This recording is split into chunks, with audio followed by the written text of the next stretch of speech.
তো তার আগে একটু পিছন থেকে শুরু করতে হবে অফিসার্স ক্লাব থেকে। এই ক্লাবটা একটা সরকারি সম্পত্তি এবং রাষ্ট্রীয় অর্থে পরিচালিত সামাজিক প্রতিষ্ঠান। এটা বহু বছর ধরে একটা নির্দিষ্ট গোষ্ঠীর নিয়ন্ত্রণে ছিল, যারা ক্লাবটাকে আওয়ামী লীগের দলীয় আড্ডাখানায় পরিণত করছিল। বিগত 15 বছরে এই সমস্ত কর্মকর্তা শুধু ফ্যাসিবাদ প্রতিষ্ঠার মাধ্যমে নিজেদের অপকর্ম সীমাবদ্ধ রাখেনি, তারা ভয়াবহ দুর্নীতিতে আকণ্ঠ নিমজ্জিত হয়েছিল। ক্ষমতাসীন দলের সঙ্গে জোটবদ্ধ হইয়া তারা দুর্নীতি এবং লুটপাটের মাধ্যমে বিপুল সম্পদ করায়ত্ত করছে। আমলারা মন্ত্রণালয়ের চিফ অ্যাকাউন্টস অফিসার হওয়ার কারণে সকল বড় বড় দুর্নীতিতে তারা বাগাইছে সিংহভাগ অর্থ, এখনো তারা বাগায়। এর বাইরে এই ধরনের কর্মকর্তাদের অতি উৎসাহের বিষয় ছিল গুম, খুন, গুরুতর জখম, অসংখ্য মিথ্যা মামলা এবং বিরোধী মতাবলম্বীদের দমনমূলক অপকর্ম। মত প্রকাশের স্বাধীনতাকে হরণ করার ক্ষেত্রে তারা ফ্যাসিস্ট চেতনার প্রতীক হয়ে উঠছিল। এই লোকগুলা ক্ষমতাসীন গোষ্ঠীর সক্রিয় অংশ হিসেবে কাজ করছে এবং খুনি হাসিনার ফ্যাসিবাদী নীতির অগ্রগামী সৈনিক ছিল। দুঃখজনকভাবে 5ই আগস্টের ছাত্র জনতার রক্তক্ষয়ী বিপ্লবের পরও এই সমস্ত অপরাধীদের চিহ্নিত করে জবাবদিহিতার আওতায় আনা সম্ভব হয়নি এখনো। এইটা অন্তর্বর্তীকালীন সরকারের একটা বড় ব্যর্থতা এবং জাতির জন্য গভীর হতাশার কারণ হয়ে আছে। 5ই আগস্টের পর পদোন্নতি প্রাপ্তরাই এখন Bangladesh administrative service association BASA এই বাসার নেতৃত্ব দিচ্ছেন। অন্যদিকে বিএনপি অনুসারী পদোন্নতি বঞ্চিত অবসরপ্রাপ্তরা অফিসার্স ক্লাবের নেতৃত্ব দখল করছেন। এই দুই প্রতিষ্ঠান এর সদস্যদের নির্বাচিত প্রতিনিধিরা চালাচ্ছেন জবরদখলকারীরা। সবগুলো আসনে জোর কইরা বসে পড়ছেন। ক্লাব নেতৃত্বের অনুগতরাই এই বাসার নেতৃত্বে সমাসীন হয়েছেন। প্রশাসন ক্যাডার অফিসারদের একটা বহুমুখী সমবায় সমিতি আছে। এই সমিতি আর অফিসার্স ক্লাব এখন পরিচালিত হচ্ছে অভিন্ন ব্যক্তিদের নেতৃত্বে। ধানমন্ডিতে অবসর নামে অবসরপ্রাপ্ত কর্মকর্তাদের একটা সংস্থা আছে, তার নেতৃত্ব এখন এই সমস্ত নেতাদের করতলগত। এই দুইটার নেতৃত্বে যারা আছেন তারাও নির্বাচিত না, দখল করছে। এই যে 4টা সংগঠনের কথা বললাম, এই 4টা সংগঠনের পাশাপাশি নাম সর্বস্ব আরো 2টা সংগঠন অফিসার্স ক্লাব থেকে ভুইফন্ডে তারা পরিচালনা করতেছে। বক্তৃতা বিবৃতির মাধ্যমে প্রশাসনকে নিয়মিত ভয়, ভীতি, হুমকি দামকি এইটা প্রদর্শনের জন্য ব্যবহৃত এই প্যাড সর্বস্ব সংগঠন 2টার নাম হইল বৈষম্য বিরোধী কর্মচারী ঐক্য ফোরাম এবং জুলাই আগস্ট গণবিপ্লব কমান্ড কাউন্সিল। ওরে বাবা, ডরাইছি। হ্যাঁ, বাস্তবে এই জাতীয় সংগঠনের কোনো অস্তিত্বই নাই। এর চেয়ে বড় জঘন্যতম প্রতারণা এবং জালিয়াতির ঘটনা আর কি হইতে পারে? অথচ প্রতিনিয়তই এই কাজটা করে যাচ্ছে অফিসার ক্লাব দখলকারী এই গং। আর এমনটাই হচ্ছে আজ বাংলাদেশের প্রশাসন ক্যাডারের সর্বোচ্চ পদে পৌঁছানো কিছু অফিসারের প্রকৃত মান এবং আসল চেহারা। 5ই আগস্ট ফ্যাসিবাদী শাসনের অবসানের পর ক্লাবের পরিবেশ উন্নত হবে এবং হারানো ঐতিহ্য ফিরে আসবে বলে আশা করা হয়েছিল। কিন্তু দুর্ভাগ্যজনকভাবে এক গোষ্ঠী থেকে আর এক গোষ্ঠীর দখলে ক্লাবের নেতৃত্ব হস্তান্তরিত হইয়া সেখানে দুর্নীতির নতুন অধ্যায়ের সূচনা হয়েছে। বর্তমানে ABM আব্দুল সাত্তারের নেতৃত্বে ক্লাবটা অনিয়ম এবং বেআইনি কর্মকাণ্ডের কেন্দ্রে পরিণত হয়েছে। জনাব সাত্তার 82 ব্যাচের প্রশাসনিক কর্মকর্তা, যিনি বিএনপি চেয়ারপারসন বেগম খালেদা জিয়ার একান্ত সচিব ছিলেন। সরকারি দায়িত্ব পালনকালে দুর্নীতির অভিযোগের কারণে বিতর্কিত ব্যক্তি। তিনি অফিসার্স ক্লাবের সাধারণ সম্পাদকের পদ দখল করছেন এবং সহযোগী হিসাবে দুর্বিনীত আরেক আমলা আব্দুল খালেককে কোষাধ্যক্ষ বানাইছেন, যা নিয়ে ব্যাপক প্রশ্ন উঠছে। বিশেষ করে ক্লাবের জন্য 400 কোটি টাকার নির্মীয়মান নতুন ভবন প্রকল্পকে কেন্দ্র করিয়া তাদের তৎপরতা ব্যাপক সন্দেহের সৃষ্টি করছে। অফিসার্স ক্লাবের গঠনতন্ত্র অনুযায়ী এর সাধারণ সম্পাদক ক্লাবের প্রধান নির্বাহী এবং সভাপতি হন মন্ত্রিপরিষদ সচিব। কিন্তু বর্তমানে ক্লাব দখল করে গঠনতন্ত্রের লঙ্ঘনের মাধ্যমে 2 বছর মেয়াদী একটা অস্থায়ী কমিটি গঠন করা হয়েছে।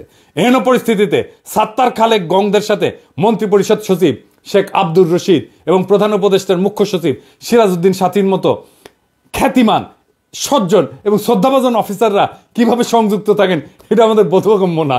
বিশেষ করে সাথী ভাইয়ের সংযুক্তি, এটা আমাকে বিস্মিত করছে, বিহ্বল করছে। আমাদের বিস্ময় এবং বেদনার কোনো অবসান ঘটতেছে না।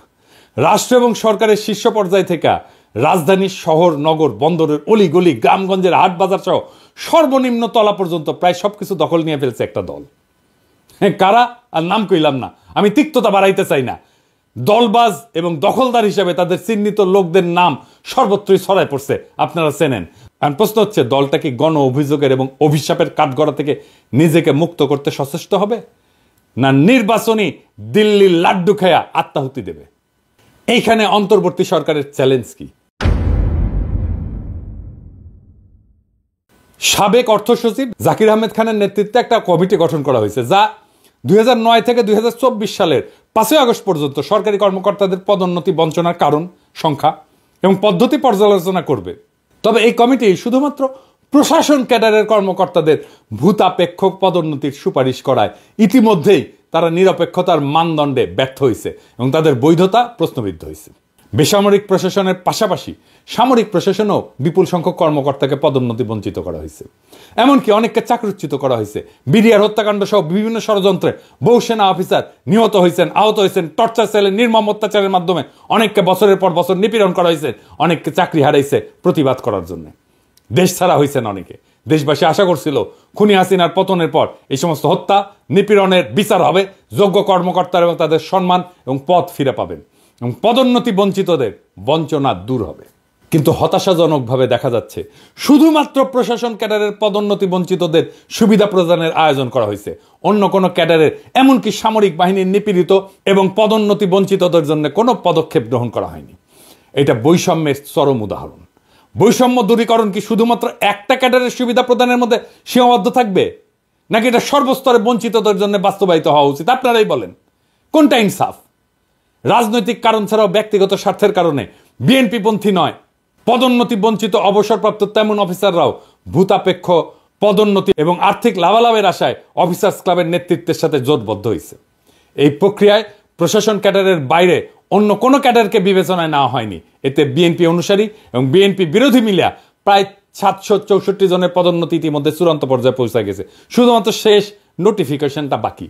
ভূতাপেক্ষ পদোন্নতির তালিকায় মহাভাগ্যবান কর্মকর্তাদের মধ্যে সচিব পদে 119 জন, গ্রেড 1 পদে 41 জন, অতিরিক্ত সচিব পদে 528 জন, যুগ্ম সচিব পদে 72 জন এবং উপসচিব পদে 4 জনের নাম অন্তর্ভুক্ত করা হয়েছে। এরাই দলে বলে জড়ো হইয়া ঈপ্সিত পদোন্নতির জন্য নিয়মিতভাবেই সভা, সমাবেশ, অবস্থান, এই কর্মসূচি চালায় উত্তেজনা ছড়াচ্ছেন। হীন ব্যক্তি স্বার্থ চালিত এই সমস্ত আমলারা ভুলে গেছেন অন্তর্বর্তীকালীন এই সরকারের প্রথমে পূরণ করতে হবে জুলাই আগস্ট বিপ্লবের প্রায় 2000 শহীদ এবং হাজার হাজার আহতদের পাশে আর্থিক সহায়তা নিয়ে দাঁড়ানোর গণদাবি। এই দাবি আগে পূরণ করতে হবে।